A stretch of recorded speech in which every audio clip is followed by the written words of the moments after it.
Time now for the French newspapers, and Elena is with us here as ever on set. And AAA, and the loss of it, that's all over the front of the papers, isn't it?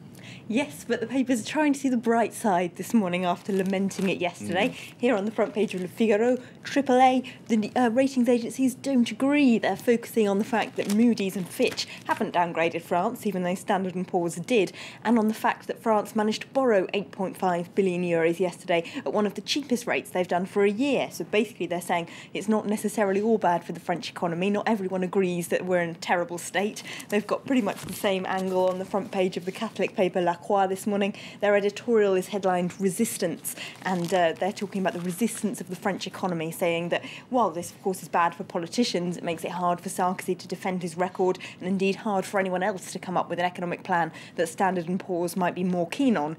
That ratings agency did point out in their report on France that there's lots of good things about its economy. It's got a very highly qualified, skilled and productive workforce. So if we can rely on those good things about France, then hopefully the economy can pull itself out, they say. This can't be right, Elena. It sounds like everything's good news in the papers today. Well, not quite. Libération's main headline this morning is there are more things than the AAA in life, which sounds pretty optimistic, but actually the stories they're focusing on instead of the AAA are rather bleak. Here on the front page we've got Law and Order, the cover-up of the Sarkozy decade, they say there. Now, they reckon the government is manipulating crime figures. They're due to be released later today by the Interior Minister, Claude Guéant, but the paper reports he's kind of shoved all of the property and crimes against the person into one big category to make it look like they've gone down, whereas actually, according to the paper's reporting, violent crime has been constantly on the rise since Nicolas Sarkozy first took charge of Law and Order as Interior Minister back in 2002, a decade ago. They've interviewed policemen inside that paper who say that for the last 10 years they've been forced to focus on quantity rather than quality. Basically, they're just arresting more people, the vast majority of whom are for smaller crimes like cannabis possession, instead of concentrating resources on drug dealers and mafia dons and really serious criminals, which actually have been seen a rise in the last 10 years. Oh dear, that sounds a bit more like it. Any more bad news? Oh yes, according to Le Parisien, it's not just the crime figures that are being manipulated by the government, it's also the unemployment figures that they're messing around with rather dishonestly. They've got inquiry about the real numbers of the job centres here on the front page. Now, basically, according to the government, there are 115 job seekers for every staff member at job centres who's meant to be finding them a job.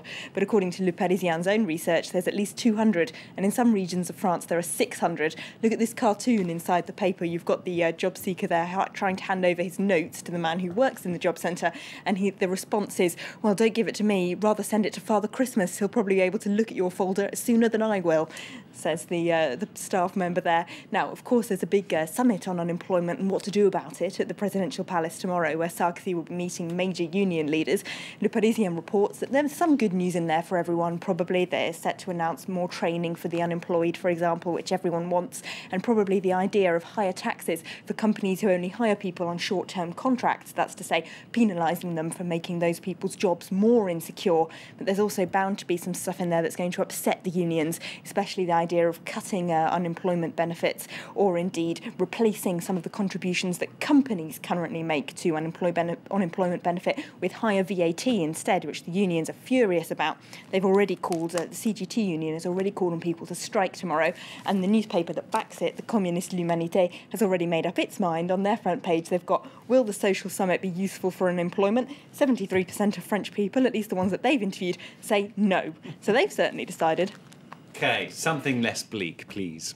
Yes, of course. There was one big French victory yesterday, the American Dream of the Artist, which is here on the front page of Le Monde. It's also back on Libération. Jean Dujardin, the Prince of Hollywood. Of course, they won the Golden Globe for Best Actor. He did, Jean Dujardin, in a musical or comedy. The film won the Best Film Award. So Libération and lots of the other French papers are celebrating that French takeover of Hollywood.